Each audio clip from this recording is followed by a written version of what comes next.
ಹುಟ್ಟಿದರೆ ಕನ್ನಡ ನಾಡಲು ಹುಟ್ಟಬೇಕು, ಮೆಚ್ಚಿದರೆ ಕನ್ನಡ ಮಣ್ಣ ಮೆಟ್ಟಬೇಕು. ನಮಸ್ಕಾರ, ಎಲ್ರಿಗೂ ಸ್ವಾಗತ. ಹೊಸ ದೆವ್ವದ ಕಥೆಯೊಂದಿಗೆ ಎಲ್ಲರೂ ಚೆನ್ನಾಗಿದ್ದೀರಾ ಅಂತ ಹೇಳಿ ಅಂದ್ಕೊಂಡಿದ್ದೀನಿ.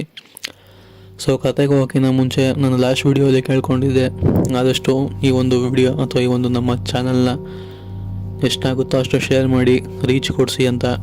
ಬಿಕಾಸ್ ತುಂಬಾ ಸಹಾಯ ಬೇಕಾಗಿದೆ ಈ ಸಮಯದಲ್ಲಿ. ಯಾಕೆ ಅಂತಂದರೆ ನಮಗೆ ಬರ್ತಿರೋಂಥ ಸಂಬಳ ಕೂಡ ಅಲ್ಲಲ್ಲೇ ಮ್ಯಾನೇಜ್ ಆಗ್ತಿದೆ. ಎಕ್ಸ್ಟ್ರಾ ಖರ್ಚುಗಳು, ಲೋನ್ ಆಗಿರ್ಬೋದು ಅಥವಾ ಇನ್ನೂ ಸುಮಾರು ಕಡೆ EMIಗಳಾಗಿರ್ಬೋದು, ಹಾಗೆ ಮನೆಯಲ್ಲಿ ಬೇರೆ ಬೇರೆ ತರಹದ ಖರ್ಚುಗಳು ಕೂಡ ತುಂಬಾ ಜಾಸ್ತಿ ಆಗ್ತಿದೆ. ಆದ ಕಾರಣ ಆದಷ್ಟು ಈ ಒಂದು ನಮ್ಮ ಚಾನಲ್ನ ರೀಚ್ ಮಾಡಿಸಿ. ನಮ್ಮ ಚಾನಲ್ ಏನಾದರೂ ಮಾನಿಟೈಸ್ ಆಯಿತು ಅಂತಂದರೆ ಖಂಡಿತ ನಮಗೂ ಕೂಡ ತುಂಬಾ ಸಹಾಯ ಆಗುತ್ತೆ. ಇನ್ನು ಮುಂದೆ ಕಂಟೆಂಟ್ನ ಕೂಡ ನಾನು ಆದಷ್ಟು ಇಂಪ್ರೂವ್ ಮಾಡ್ತೀನಿ, ಎಲ್ಲೂ ಕೂಡ ಕೆಳಗಡೆ ಕೊಡೋದಿಲ್ಲ. ನಂಗೆ ಗೊತ್ತು ತುಂಬ ಜನ ಹೇಳ್ತಾರೆ ಯೂಟ್ಯೂಬ್ನ ಯಾರು ಕೂಡ ದುಡ್ಡು ಬರುತ್ತೆ ಅಂತ ಹೇಳಿ ನಂಬ್ಕೊಂಡು ಮಾಡಬೇಡಿ, ಜಸ್ಟ್ ಪ್ಯಾಷನ್ಗೋಸ್ಕರ ಮಾಡಿ ಅಂತ ಹೇಳ್ತಾರೆ. ಹೌದು, ನಾನು ಮಾಡ್ದಿರೋದು ಕೂಡ ಪ್ಯಾಷನ್ಗೋಸ್ಕರನೇ.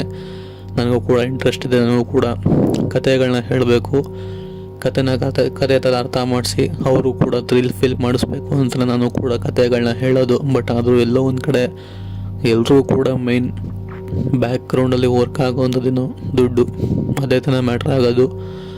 ಆದ ಕಾರಣ ತುಂಬಾ ಸಹಾಯ ಬೇಕಾಗಿದೆ ನಿಮ್ಮಿಂದ. ನಾನು ಫೈನಾನ್ಷಿಯಲ್ ಹೆಲ್ಪ್ ಕೇಳ್ತಿಲ್ಲ, ಬಟ್ ಚಾನಲ್ನ ಪ್ರಮೋಟ್ ಮಾಡಿ ಕೊಡಿ, ಆದಷ್ಟು ಶೇರ್ ಮಾಡಿ, ಆದಷ್ಟು ರೀಚ್ ಕೊಡಿಸಿ. ಸೊ ಈ ಒಂದು ಸಹಾಯ ಮಾಡಿದ್ರೆ ನನಗೂ ಕೂಡ ತುಂಬಾ ಹೆಲ್ಪ್ ಆಗುತ್ತೆ. ಸುಮಾರು ಬರುವಂತಹ ಇನ್ನೊಂದು 2-3 ತಿಂಗಳಲ್ಲಿ, ಅಟ್ಲೀಸ್ಟ್ 2-3 ತಿಂಗಳಲ್ಲಿ ಕೇಳ್ಕೊತಿದ್ದೀನಿ. ಆದಷ್ಟು ನಮ್ಮ ಚಾನಲ್ ಏನಾದರೂ ಮಾನಿಟೈಸ್ ಆಯಿತು ಅಂತ ಅಂದರೆ ಖಂಡಿತ ತುಂಬಾ ಸಹಾಯ ಆಗುತ್ತೆ. ನಾನು ಕೂಡ ಕಂಟೆಂಟ್ನ ಇನ್ನೂ ಚೆನ್ನಾಗಿ ಇಂಪ್ರೂವ್ ಮಾಡಿ ಖಂಡಿತ ಕೊಡ್ತೀನಿ ಅಂತ ಹೇಳ್ಕೊತೀನಿ. ಇದೊಂದು ರಿಕ್ವೆಸ್ಟು, ಪ್ಲೀಸ್ ಹೆಲ್ಪ್ ಮಾಡಿ ದಯವಿಟ್ಟು. ಫೈನಾನ್ಷಿಯಲ್ ಹೆಲ್ಪ್ ಬೇಡ, ಬಟ್ ಆದರೂ ಆದಷ್ಟು ನಮ್ಮ ಚಾನಲ್ನ ಪ್ರಮೋಟ್ ಮಾಡಿ ಕೊಡಿ, ಅಷ್ಟೇ ನಾನು ಕೇಳ್ಕೊಳ್ಳೋದು ನಿಮ್ಮ ಹತ್ರ. ಸರಿ, ಈಗ ಕತೆ ಕಡೆ ಬರ್ತೀನಿ. ಸೊ ಈ ಒಂದು ಘಟನೆ ಆ್ಯಕ್ಚುಲಿ ನಡೆದಿರೋ ಅಂಥದ್ದು ಬಂದ್ಬಿಟ್ಟು ಈ ಒಂದು ಊರಾದಂತಹ ತುಮಕೂರಿನ ಧರ್ಮಹಳ್ಳಿ. ಈ ಒಂದು ಘಟನೆನ ನಮಗೆ ತಿಳಿಸ್ಕೊಟ್ಟಿರೋರ ಹೆಸರು ಬಂದ್ಬಿಟ್ಟು ಹೇಮಂತ್ ಅಂತ ಹೇಳಿ. ಇವರು ಮೂಲತಃ ತುಮಕೂರವ್ರೇ. ಇವರ ಕುಟುಂಬದವ್ರ ಜೊತೆ ಅಂದರೆ ಈ ಒಂದು ಅವ್ರಿಗೆ ಸ್ವಲ್ಪ ದೊಡ್ಡಪ್ಪ ಆಗಬೇಕು ಅಂತಲೇ ಹೇಳ್ಬೋದು. ಅಂದರೆ ಹೇಮಂತ್ ಅವರ ತಂದೆಯ ಅಣ್ಣ, ಸ್ವಂತ ಅಣ್ಣ ಅಲ್ಲ, ಅವರ ತಂದೆಯ ಅಪ್ಪ ಥರ ಅವ್ರ ತಮ್ಮನ ಮಗ ಅಂತಲೇ ಹೇಳ್ಬೋದು. ಅವರು ಈ ಒಂದು ಧರ್ಮಹಳ್ಳಿಯಲ್ಲಿ ವಾಸವಾಗಿರುವಂಥದ್ದು. ಹೇಮಂತ್ ಅವರು ಕೂಡ ಅವ್ರ ಕುಟುಂಬದವ್ರ ಜೊತೆಗೆ ತುಮಕೂರಲ್ಲೇ ವಾಸವಾಗಿರುವಂಥದ್ದು. ಹೀಗೆ ಅವರ ದೊಡ್ಡಪ್ಪನ ಮನೆಗೆ ಹೋಗಿ ಬರುವಂಥದ್ದು ಅಭ್ಯಾಸ ಆಗಿರುತ್ತೆ. ದಿನಕ್ಕೆ ಒಂದು ಸೈನಾರು ಅಟ್ಲೀಸ್ಟ್ ಹೋಗಿ ಬರ್ತಿರ್ತಾರೆ. ಸೊ ಅಂದೆಂದೂ ಆಗದಂತಹ ಎಕ್ಸ್ಪೀರಿಯನ್ಸ್ ಇವ್ರಿಗೆ ಆ ದಿನ ಆಗಿತ್ತು ಅಂತಲೇ ಹೇಳ್ಬೋದು. ಅಂತ ಏನಾಯಿತು ಅಂದರೆ, ಇವರು ಮನೆ ಬಿಟ್ಟಾಗ್ಲೇ, ಅಂದರೆ ಇವರು ತುಮಕೂರಲ್ಲಿ ಇರುವಂತಹ ಹೇಮಂತ್ ಅವರು ಅವ್ರ ಮನೆ ಬಿಡಬೇಕಾದ್ರೇ ಮನೆಯ ಹೊಸ್ಲನ್ನ ಎಡುತ್ತಾರೆ. ಹೊಸ್ಲನ್ನ ಎಡುವಾದ್ಮೇಲೆ ಹೀಗೆ ಗಾಡಿನ ಎತ್ಕೊಂಡು ಹೊರಡ್ತಾರೆ. ಮನೆಯವರು ತಡಿತಾರೆ ಕೂಡ, ಒಂದು 10 ನಿಮಿಷ ಕೂತ್ಕೊಂಡು ಹೋಗು, ಹೊಸ್ಲಿಂದ ಹಿಡಿದಿದ್ಯಾ, ಸುಮ್ಮನೆ ಹೇಗ್ದಮ್ ಹೋಗ್ಬೇಡ, ಒಳ್ಳೇದಾಗಲ್ಲ ಅಂತ ಹೇಳ್ತಾರೆ. ಅವರು ಕೂಡ ಹೇಮಂತ್ ಅವ್ರು ಕೇಳಿಸ್ಕೊಂಡು ಸರಿ ಅಂತ ಹೇಳಿ ಒಂದು 10 ನಿಮಿಷ ಮನೆ ಒಳಗಡೆ ಹೋಗಿ ಕೂತ್ಕೊಂಡು ಕಾದಿದ್ದು, ಅದಾದ್ಮೇಲೆ ಗಾಡಿನ ಸ್ಟಾರ್ಟ್ ಮಾಡಿಬಿಟ್ಟು ಅವರ ದೊಡ್ಡಪ್ಪನ ಮನೆ ಕಡೆ ಹೊರಡ್ತಾರೆ. ಸೊ ಹೊರಟಾದ್ಮೇಲೆ ಮನೆಗೂ ಕೂಡ ರೀಚ್ ಆಗ್ತಾರೆ. ಮಾತಾಡ್ಕೊಂಡು ಟೈಮ್ನ ಕೂಡ ಸ್ಪೆಂಡ್ ಮಾಡ್ತಾರೆ.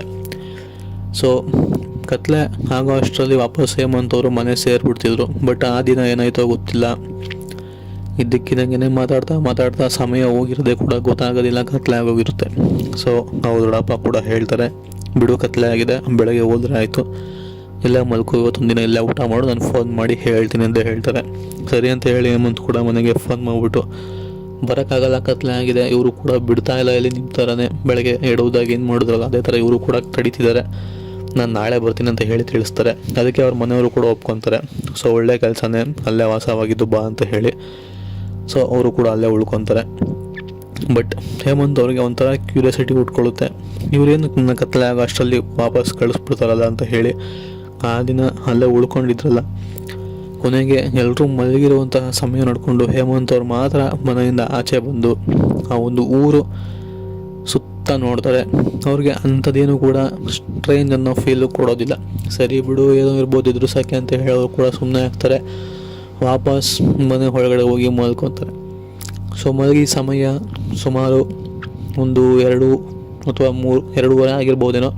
ಆ ಸಮಯದಲ್ಲಿ ಊರೊಳಗಡೆ ಇದ್ದಕ್ಕಿದ್ದಂಗೆ ಅವ್ರಿಗೆ ಒಂದು ಬೆಂಕಿ, ಅಂದರೆ ಹೌದು ಬೆಂಕಿ, ಸಡನ್ನಾಗಿ ಒಂದು ಜಾಗದಿಂದ ಇನ್ನೊಂದು ಜಾಗಕ್ಕೆ ಕಣ್ಣು ಬಿಡೋ ಅಷ್ಟರಲ್ಲಿ ಪಾಸ್ ಆಗೋದು ಅವ್ರು ನೋಡ್ತಾರೆ.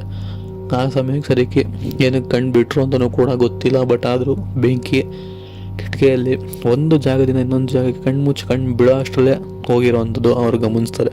ಸರಿ, ಇದೇನಿದು ಬೆಂಕಿ ಇದಕ್ಕಿದ್ದಂಗೆ ಹೋಯ್ತದ ಅಂತ ಹೇಳಿ ಕಿಟಕಿಯಿಂದ ಆ ಕಡೆ ಈ ಕಡೆ ಬಗ್ಗೆ ನೋಡ್ತಾರೆ. ಏನೂ ಕೂಡ ಕಾಣಿಸೋದಿಲ್ಲ. ಚೆನ್ನಾಗಿ ಬೆವರ್ತಿರ್ತಾರೆ. ಅದಾದಮೇಲೆ ಅಲ್ಲೇ ಹೋಗಿ ಅವ್ರ ದೊಡ್ಡಪ್ಪನ ರೂಮಲ್ಲಿ ಎಬ್ಬಿಸ್ಬಿಟ್ಟು ಕೇಳ್ತಾರೆ, ಇಲ್ಲಿ ಬೆಂಕಿ ಪಾಸ್ ಆಯ್ತಲ್ಲ ಏನದು ಅಂತ. ಅದು ಕೊಳ್ಳಿದೆವ್ವ. ಈ ಸಮಯದಲ್ಲಿ ಮನೆಯಿಂದ ಕತ್ಲಾದ್ಮೇಲೆ ಯಾರನ್ನೂ ಯಾಕೆ ಆಚೆ ಕಡೆ ಕಳ್ಸಲ್ಲ ಅಂತಂದರೆ ಇದೇ ಕಾರಣಕ್ಕೆ ಅಂತ ಹೇಳಿ ಅವ್ರ ದೊಡ್ಡಪ್ಪ ಹೇಳಿ ಅವ್ರನ್ನ ಅಲ್ಲೇ ಉಳಿಸ್ಕೊಂಡು ಅದ್ರ ಬಗ್ಗೆ ಯೋಚನೆ ಮಾಡಬೇಡ ಅಂತ ಹೇಳಿ ಸುಮ್ಮನೆ ಇರಿಸ್ತಾರೆ. ಇದಾಗಿತ್ತು ಕತೆ. Take care, good bye.